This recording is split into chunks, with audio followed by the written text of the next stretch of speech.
Selam dostlar. Bu yerdeki bölümde ben size Türkmenistan'da işleyen VPN olacak. Bu VPN'in adı Super X VPN. Bu VPN'in dostlar Play Market'te yok. Nimadan uğrattıysanız uğradan. VPN'de girelim. Dostlar yurdunu Tokyo'da Isako işlet görelim.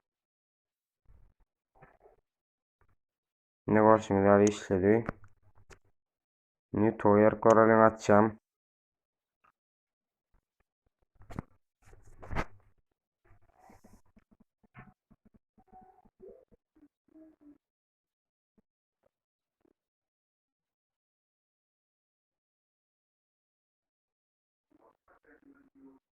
Ne var şimdi açtı. Instagram'a girip görelim.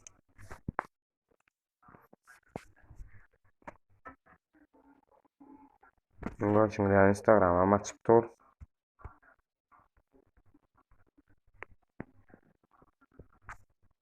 Dostlar kanala like atıp patlatmayı yaptan çıkarmayın. Bununla benim videomda senden hoşlanın.